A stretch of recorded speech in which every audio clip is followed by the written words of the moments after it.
ಬಳ್ಳಾರಿ ಜಿಲ್ಲೆಯ ಕುಡತಿನಿ ಬಳಿ ಕೈಗಾರಿಕೆಗಾಗಿ ವಶಪಡಿಸಿಕೊಂಡ ಭೂಮಿಯನ್ನು ವಾಪಸ್ ನೀಡುವಂತೆ ಆಗ್ರಹಿಸಿ ರೈತರು ಭಾರೀ ಪ್ರತಿಭಟನೆ ನಡೆಸಿದರು. 10 ಎತ್ತಿನ ಬಂಡಿಗಳೊಂದಿಗೆ ಜಮೀನುಗಳಿಗೆ ತೆರಳಿದ ರೈತರು ಉಳುಮೆ ಮಾಡಿ ಕೃಷಿ ಚಟುವಟಿಕೆ ಆರಂಭಿಸಲು ಮುಂದಾದರು.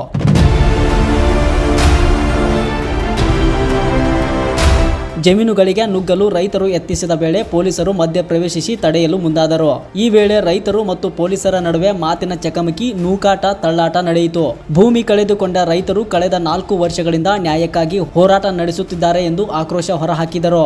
ಈ ಹಿಂದೆ ಮಿತ್ತಲ್ ಕಾರ್ಖಾನೆಗಾಗಿ ರೈತರಿಂದ ಭೂಮಿ ವಶಪಡಿಸಿಕೊಳ್ಳಲಾಗಿತ್ತು. ಬಳಿಕ ಕೆಐಎಡಿಬಿ ಮೂಲಕ ಆ ಭೂಮಿಯನ್ನು ಜಿಂದಾಲ್ ಕಂಪನಿಗೆ ನೀಡಲಾಗಿದೆ. ಸದ್ಯ ಜಿಂದಾಲ್ ಕಂಪನಿಯಿಂದ ಸರ್ವೆ ಕಾರ್ಯ ಆರಂಭವಾಗಿದ್ದು, ಇದಕ್ಕೆ ರೈತರು ತೀವ್ರ ವಿರೋಧ ವ್ಯಕ್ತಪಡಿಸಿದ್ದಾರೆ. ಭೂಮಿ ನೀಡಿದ ರೈತ ಕುಟುಂಬಗಳಿಗೆ ಉದ್ಯೋಗ ಹಾಗೂ ನ್ಯಾಯಯುತ ಪರಿಹಾರ ನೀಡಿಲ್ಲ ಎಂದು ಆರೋಪಿಸಿದ ರೈತರು ಜಮೀನಿಗೆ ನುಗ್ಗಿ ಕೃಷಿ ಮಾಡಲು ಯತ್ನಿಸಿದ ವೇಳೆ ಪೊಲೀಸರು ಕೆಲವರನ್ನು ಬಂಧಿಸಿದರು. ಕುಡತಿನಿ ಭಾಗದಲ್ಲಿ ಉದ್ವಿಗ್ನ ಪರಿಸ್ಥಿತಿ ನಿರ್ಮಾಣವಾಗಿದ್ದು, ಸ್ಥಳದಲ್ಲಿ ಬಿಗಿ ಪೊಲೀಸ್ ಬಂದೋಬಸ್ತ್ ಕೈಗೊಳ್ಳಲಾಗಿದೆ. ಸಿದ್ದರಾಮಯ್ಯನವರಿಗೆ ಹೇಳಿ ಧಿಕ್ಕಾರ, ಎಂಬಿ ಪಾಟೀಲ್ರಿಗೆ ಹೇಳಿ ಧಿಕ್ಕಾರ. ಏನೇ ಬರಲಿ, ಏನೇ ಬರಲಿ, ಪೊಲೀಸ್ ಬರಲಿ, ಪೊಲೀಸ್ ಬರಲಿ, ಏನೇ ಬರಲಿ.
ರೈತರ ಪರವಾಗಿ